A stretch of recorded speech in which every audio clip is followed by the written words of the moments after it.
नमस्कार, capital TV का खास शो ऑपरेशन पाकिस्तान देख रहे हैं आप। मैं हूं आपके साथ पूजा।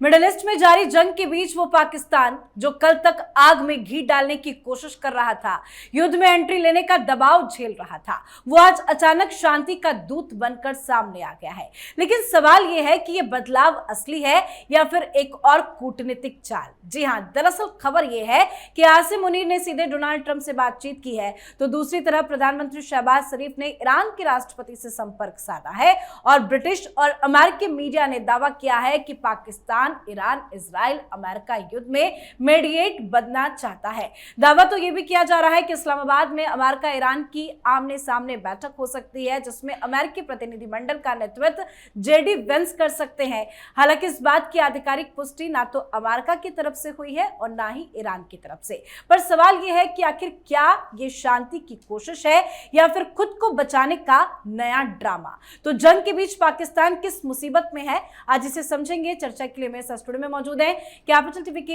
Editor in chief doctor Manish Kumar और एग्जीक्यूटिव एडिटर राजीव जी। सर, आप दोनों का बहुत बहुत स्वागत है। धन्यवाद। सर, जंग इतना बड़ा, क्या पाकिस्तान उस लायक है कि इस युद्ध में मध्यस्थता कर सके?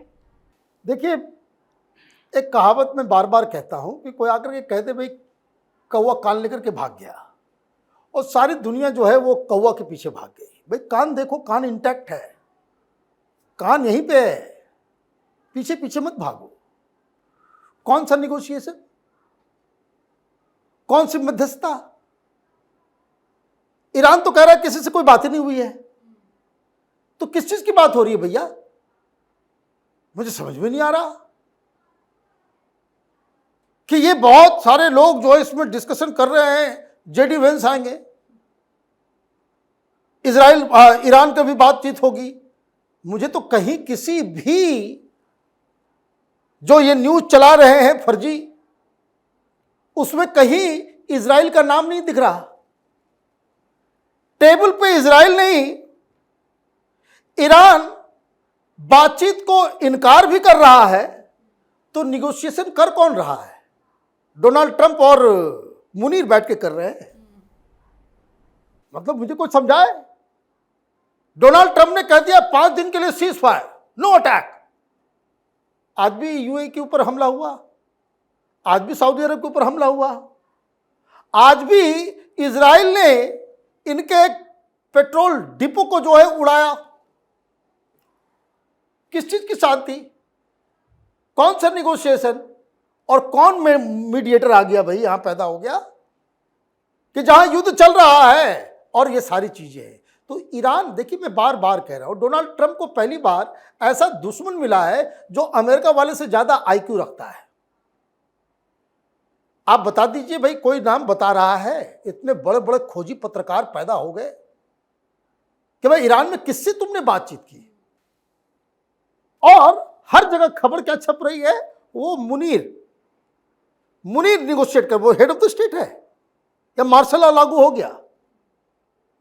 अच्छा, अमेरिका में बात कर रहा है मुनीर और ईरान बात कर रहा है कौन?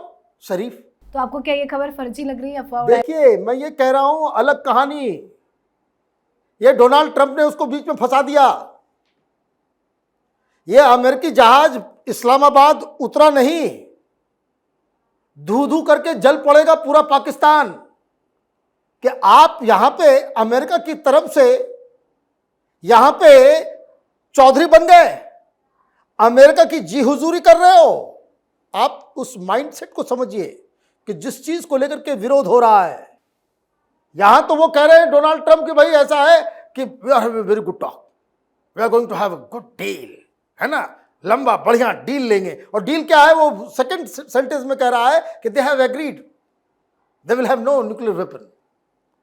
ईरान कह रहा है कि नहीं, न्यूक्लियर वेपन भी रखेंगे, मिसाइल भी रखेंगे, जो नुकसान हुआ उसका भरपाई करो, और हमें एश्योरेंस चाहिए फिर कोई अटैक नहीं करेगा।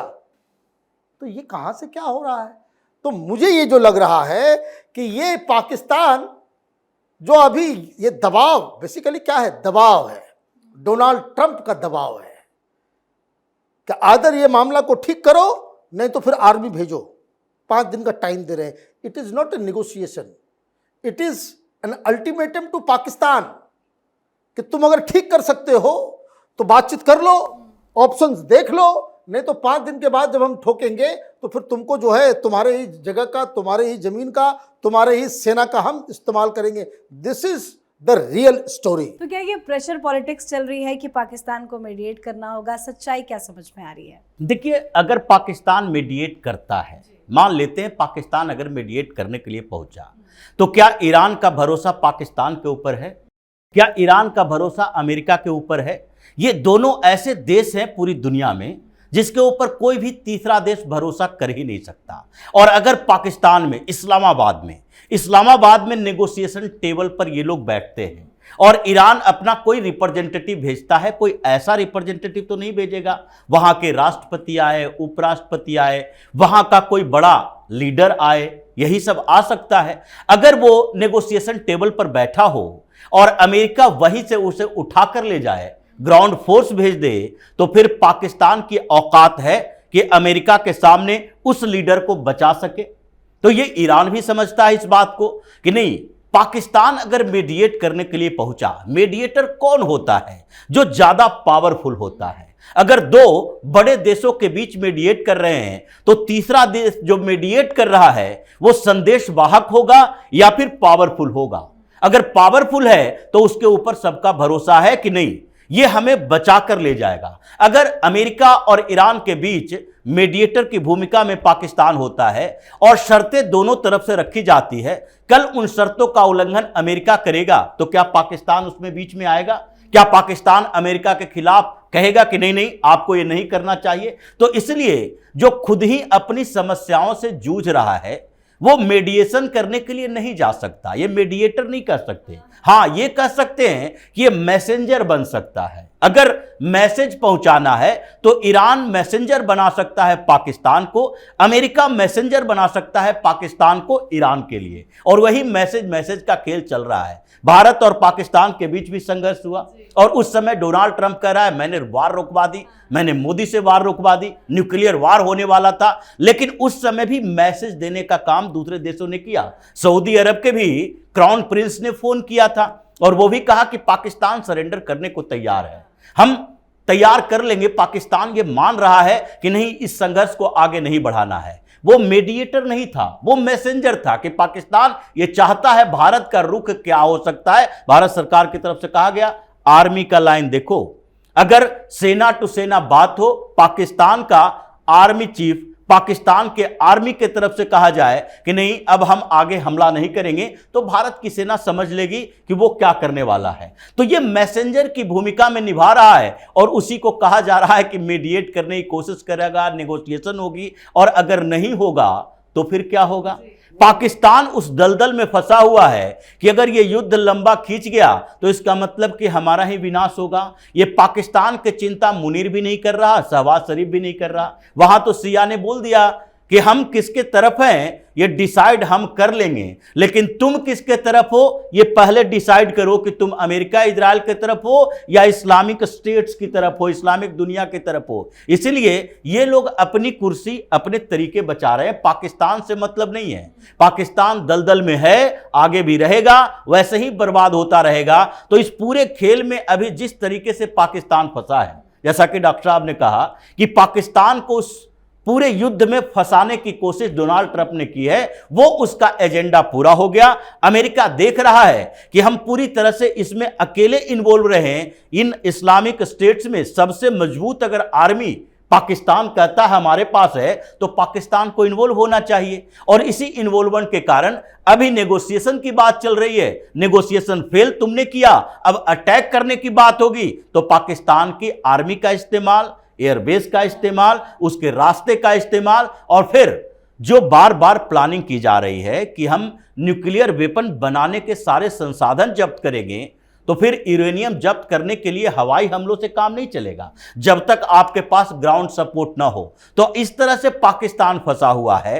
युद्ध न रुके तो फिर पाकिस्तान की बर्बादी मुनीर के साथ ही हो जाएगी। मतलब ये मीडिएटर नहीं, मैसेंजर की भूमिका में पाकिस्तान हो सकता है, लेकिन ये मैसेंजर तो चापलूस भी है, क्योंकि डोनाल्ड ट्रंप की चापलूसी आसिम मुनीर करते हैं। क्या कोई प्रेशर है अमेरिका की तरफ से? इस तरह की खबरें इसीलिए आ रही है। देखिए, प्रेशर ही है। ये लड़ाई ऐसी है कि कोई इस आग को छूना नहीं चाहता। जो इसमें गया वो झुलसा। ऐसा नहीं कि मैक्रो कोई बेवकूफ़ आदमी है या जो ब्रिटेन की सरकार है वो उनको समझ में नहीं आ रहा है। ये लड़ाई ऐसी कि जिसमें हाथ डालने से आप एक तो डोमेस्टिक प्रॉब्लम में फंसोगे। भाई आप ब्रिटेन ने क्यों मना किया कि आप वहाँ कुछ करोगे, मालूम चला कि लंदन में जो है सिया लोग जो है बम ब्लास्ट कर दिया, क्या कर लेंगे आप? यू वांट योर, भाई हिंदुस्तान का पोजीशन बड़ा क्लियर है, हमारे क्या क्या जो इसमें स्टेक्स हैं वो प्रधानमंत्री ने बता दिया, लेकिन पाकिस्तान का क्या है? और देखिए मैं आपको एक बात बता दूं, पाकिस्तान की चिंता अब ईरान से ज़्यादा जो है ईस्टर्न बॉर्डर मतलब हिंदुस्तान। कल मुलाकात हुई तीनों चीफ डिफेंस मिनिस्टर के साथ, तो चाय समोसा के लिए थोड़ी बैठे थे ये लोग। वो ये कह रहे हैं कि जायजा लिया जा रहा है प्रिपेयर्डनेस का, नेवी, एयरफोर्स और आर्मी। एक सप्ताह 2 सप्ताह पहले आर्मी चीफ ने क्या कहा था कि हम ये राजस्थान के इलाकों में, वो वहाँ पे एक्सरसाइज चल रहा था, उन्होंने कहा था कि इस बार हमारी तैयारी पहले बार से 200 गुना ज़्यादा है। अब ये बातें क्यों हो रही है अचानक से? ये मीटिंग, जब भी इस तरह की मीटिंग होती है तो कान खड़े हो जाते हैं। वो क्यों? क्योंकि ऐसा साफ साफ लग रहा है कि अंडर प्रेशर जब आएगा मुनीर, जब उसके ऊपर ये दबाव, सिर पे ये बोझ रखा जाएगा कि अब हमारे साथ मिलकर ईरान के ऊपर हमला करो, तो फिर वो क्या करेगा? फिर वो क्या करेगा? फिर वही काम करेगा कि भाई चलो मार खा लेंगे, पिट जाएंगे इंडिया से, लेकिन इंडिया से पिटने से हमें एक फायदा होगा कि पाकिस्तान की जनता हमारे खिलाफ नहीं आएगी, और अगर हमने ईरान अमेरिका का साथ दे दिया तो जनता दौड़ा दौड़ा करके मारेगी। तो इसलिए ये एडवेंचरिज्म मुनीर फिर से कर सकता है कि हिंदुस्तान में कुछ जो है, कुछ न्यूसेंस जो है वो क्रिएट करे। वो न्यूसेंस क्रिएट करे तो उसके लिए जवाबी तैयारी भी हो रही है। बड़ा इंटरेस्टिंग हो रहा है। प्रधानमंत्री ने ऐसे नहीं कहा कि ये बहुत लंबा चलने वाला और बहुत ट्रबलसम है, इसलिए हमको एक टीम इंडिया की तरह खेलना पड़ेगा। टीम इंडिया का मतलब क्या हुआ?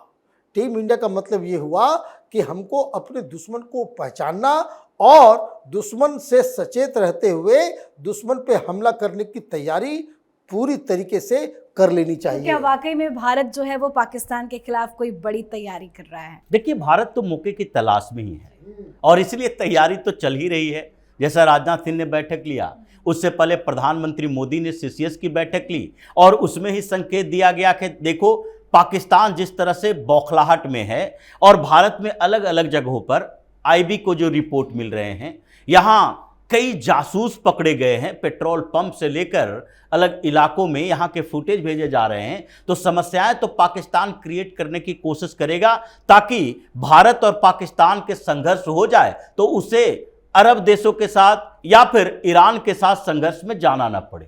तो ऐसी स्थितियों में भारत की तैयारी है, और भारत इस बार दो तरफा तैयारी कर रहा है कि हम तो अपने लिए तैयार हैं, हम जब अटैक करेंगे तो पाकिस्तान ऐसे भी उस स्थिति में पहुंच जाएगा कि अटैकिंग मोड में बचेगा ही नहीं। लेकिन इससे पहले जो अफगानिस्तान के साथ चल रहा है उसमें भी भारत की तैयारी चाहिए, और अफगानिस्तान के साथ जो भारत की डील है उसमें अभी कुछ हथियार देने की बात भी चल रही है। तो यानी अफगानिस्तान अगर पाकिस्तान के बॉर्डर पर अपने पूरे पत्ते खोल देता है, और जिस तरीके से तालिबानियों ने पाकिस्तान में ऐलान कर दिया है, क्रिकेट हो या दूसरे संगठन हो या कोई काम हो, अगर यहां पर आए तो विदेशियों को भी नहीं छोड़ा जाएगा। अभी यही चल रहा है, तालिबानियों की धमकी चल रही है, टीटीपी वाले धमकी दे रहा है, और उन जगहों पर जहां पर इन लोगों का कुछ प्रोग्राम होना था, सारे कार्यक्रम कैंसिल हो रहे हैं। कोई डर से निकलना नहीं चाहता, इकट्ठा नहीं होना चाहता।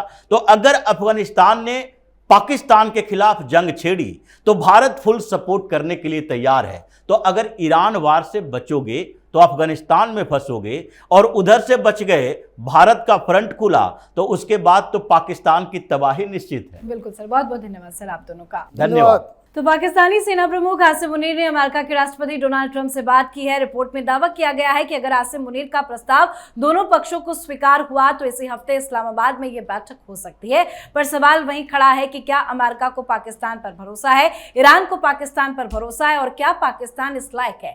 सच्चाई यह है कि ईरान और अमेरिका के बीच बढ़ते तनाव में पाकिस्तान पर भी एक पक्ष चुनने का दबाव बन रहा था। ऐसे में सीधे टकराव में उतरना उसके लिए आत्मघाती कदम होता, लिहाजा पाकिस्तान ने रास्ता चुना खुद को शांति का सूत्रधार दिखाने का। तो आपको क्या लगता है? आप भी अपनी राय कमेंट करके लिखिएगा। देखते रहिए कैपिटल टीवी। नमस्कार।